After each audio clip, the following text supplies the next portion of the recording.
Hello, welcome again to my YouTube channel. I'm Dr. Claude Anderson, your host for the Connecting the Dots program that comes on weekly. This week, I'll try to pick an event that I think might be of some importance to you in terms of connecting to Black folk for its impact. I think I got a doozy for you this day. What I want you to do now is understand that we have to have a special holiday.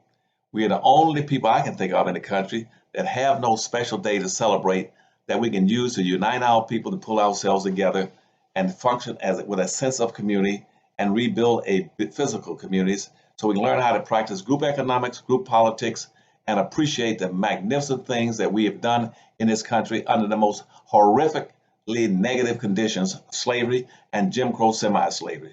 Black folk have done some magnificent things. As a matter of fact, in my books, Dirty Little Secrets 1 and Dirty Little Secrets 2, I identified over 1,000 factoids of episodes and things that Black folk have done to create the best nation on the earth, the most powerful nation on the earth, and that we have yet gotten any credit for it. It's called Dirty Little Secrets about Black history, Black heroes, and other troublemakers. And out of those stories, it says that we are exceptional people. We are special people, but we're not being recognized for it. And then since we're not recognized for it, we're not appreciated. And if we're not appreciated, we're not reparated. So what I want Black folk to do now is to follow me through this motion now. I'm gonna make a motion that we begin to adopt a special day every year, like the second Saturday in August. The second Saturday in August, we're gonna proclaim it to be Harvest Festival Day. Now, why did I use the word harvest? Because harvest signifies a season, a time of the year. And when people come together to reap the harvest, to reap the benefits of what they've done throughout the earlier part of the year. And see, I'm saying the same thing to Black folk. After 460 years of slavery and Jim Crow semi-slavery, it's time for us to come together and reap some harvest. And that's why we're going to call it Harvest Festival Day. Now, shouldn't be that shocking to you, because you see every other group in this country that we are competing with who are coming here after the fact. 99% of all the Black people in America are the direct descendants of slaves, which means they were here before 99% of all the other people ever arrived. But yet they have those people come in after you, but they have special days to make sure they all stay together, where they can come together as a community, build communities, and they can meet on a regular basis and discuss their issues, their concerns, and their plans for the future as they compete against everybody, and especially against Black folk. Nobody is coming to America to be Black folks' friends. We have no friends and permanent allies in this country.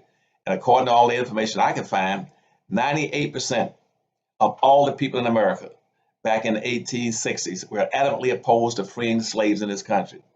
And they were adamantly opposed to providing any reparations to them. And guess what? Here we are 460 years later, and still, again, 98% of all the whites in America are still opposed to any reparations for Black folk, any recognition for them for what they've done and what they have achieved in this country to help make this country the most powerful nation on earth. In this nation, economy was driven by Black labor. Now, people say, well, whites did it. No, whites came here as a management class. They were not the laboring class. They were the management class. They came in here after Black folk. They got all the benefits. Black folk got nothing. Black folk were set free without any land, any clothes, any homes, and the animals, and the tools, and the family, and the religion, and the education, and told to either compete or perish. And we've done a magnificent job of being able to survive up to this point. But now we got to come together because social integration did not help us. Social integration has failed. We must now come together and come up with a new concept where we can all get back together and start off at square one and do it very quickly. No political party, neither Democrats nor Republican Party, has ever done anything specifically and solely for Black people. What they do is use your vote to be able to help other people. They want you to carry the water for any fabricated groups in the country and practice a doctrine of unequal exchange. You work hard, you get nothing. You create music, they take it from you. You create sports activities, they get the money and the results from it. So what we're going to do now is proclaim our specialness. It's called our exceptionality. We as Black folk are exceptional people. There's no people in this country that's ever been mistreated or maltreated like Black folk for 460 years. As a matter of fact, Black people in America hold a human being national record for being the longest in prison, longest enslaved people on earth. You hold the record. No other group on earth has ever been enslaved as long as black people have. Secondly, black folk are the only people that can take and proclaim that they hold the record in this country as being the most patriotic people in this nation. They're the only people that have fought in every war and every battle this country's ever been into, and yet they have never had that. The mother country has never gone to war against the United States. Any other group in this country, I don't care what they call it, they call it English, Germans, French, Japanese, Germans, Vietnamese, any group, Cubans, Puerto Ricans, everybody has fought the United States but black folk. But they all get benefits and resources. They all got their own celebrating days. We don't have it. As an example, let's go back for a second now. Let me identify something. Let's go back. Let's take Jews, for instance.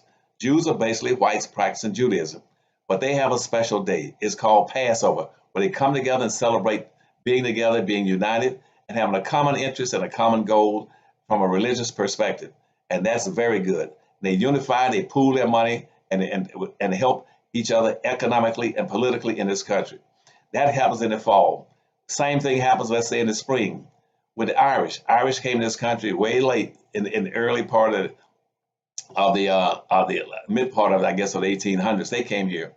They came here and they began to replace and displace black folk out of business opportunities after slavery, especially, and inject themselves into it. There were major clashes between Irish and blacks. And the Irish benefited from coming here with never having been enslaved and being able to be a management class over black folk and get access to the resources which black folk were being denied. So they have a special day in the spring called St. Patrick's Day. They come together, they wear green, they talk about the shamrock, and they all have a good time celebrating wearing green and being Irish or having Irish descent. That's good. And following that, let's say by May, the Hispanics do the same thing. Hispanics have also proclaimed themselves in need of a special day. So what they fabricated was a thing called Cinco de Mayo. Now, what is Cinco de Mayo? That's the 5th of May. Now, what are they celebrating? They're celebrating just coming to the United States and coming here from separate parts of South America and Central America. They use that concept to aggregate and come together and function as a team, a political and economic team, where they can take pride in their culture and they take pride in their language, speaking Spanish. They unite around that because that is their greatest common characteristic. And that's a good day for them. They have a good time celebrating. They block off the streets in some city, have parades, and follow and adhere to their political desires as well as their business interests. Now here comes the 4th of July. Most of the Europeans come to this country. They get together and celebrate every year around the 4th of July to celebrate what? The independence of this country, the Declaration of Independence in 1776. But yet, the funniest thing about it, they celebrate that being the birthday of this nation, when in fact it was the birthday of this nation. The birthday of this nation did not come on July 4th. It came to something, the whole bill was not even put before the delegation for approval until the 2nd, and it was not approved, I guess, by most of them until about 2 months later. The last one to sign off on the Declaration of Independence was almost a year later. But they use that as a way of coming together and playing as a team. All the European whites are going to be out and being very patriotic, waving the flag, firing up fireworks in the air. And this year, Trump is going to take and kidnap it and make it a political campaign, for a partisan campaign for the conservatives in the country, for the same redneck states in the South that again took over and were the first terrorists in America. The red states in the South were the first terrorists in America. But again, he's going to champion their cause and try to politicize July 4th in this country. He's planning on having military flyovers and bring tanks into the streets in Washington, D.C. And ironically, Washington, D.C. was known for about the last 400-some years as Chocolate City. And when I came up to Washington, D.C. in 1976 with President Carter, Washington, D.C. was 78% black, but it's being gentrified. Being gentrified now is down to about 42% black. And I guess when Donald Trump gets through with his berets, he's going to try to reduce it down further. And so, but at least the whites and Europeans come together on the 4th across this country and celebrate what? This Declaration of Independence, which was really came into effect 3 years before the official enslaving of black folk in 1789. So black folk again gonna get wiped out because no one's drawing the dots between the importance of being a celebrated 4th of July and slavery. But let's move a little further. Let's take the gays. Gays come in, they celebrate Gay Day. They're proud and happy to be gay. They have parades all over the country, gay pride days, and it's celebrated everything from San Francisco to Miami, Florida, and even in New York. And again, they celebrate being gay and pride around their greatest commonality, which is their gender, or their genders at various degrees. But let's go up past that. Let's go up to Oktoberfest. Oktoberfest means more the Germanic groups in Europe. They come together and celebrate their holiday called Oktoberfest, where they get together, they gather around and have all kind of athletic contests and jousting contests, just as it was in old Europe. So everybody celebrates a special time except black folk. We don't have a special day. We must have a special day. I think our best time would be the second Saturday in August every year, where families get a chance to come together at the local levels, from the smallest towns in every state all the way up to the federal level. And you need to start pushing all of our elected officials, all of our civil rights leaders to say, let's get together. We want a special day where we can come together and celebrate the wonderful achievements that we've made under worst conditions. We have contributed mightily. We were the engines that drove economic development in this country. We made major contributions in war, and we've done everything we could possibly do in terms of generating a lot of the culture in this country comes from slavery. So now we want our special day. We're going to come together. we're going to celebrate, have the families out, the kids out before they go back to schools. And I want you to notify all the press, both the public press, the print press, and the electronic press, and start blocking off your community and saying, we are here together.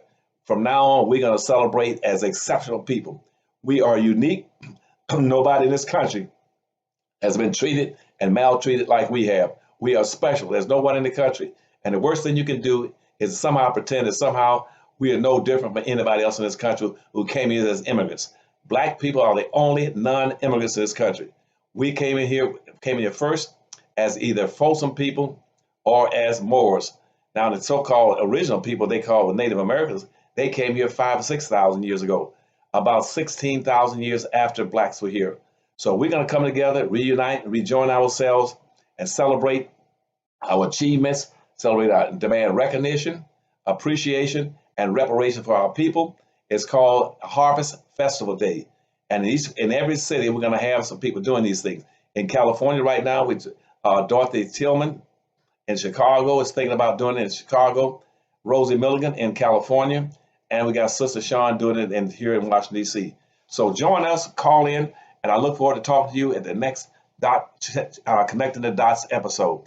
This is Dr. Claude Anderson signing off. See you next week. Take care and be blessed.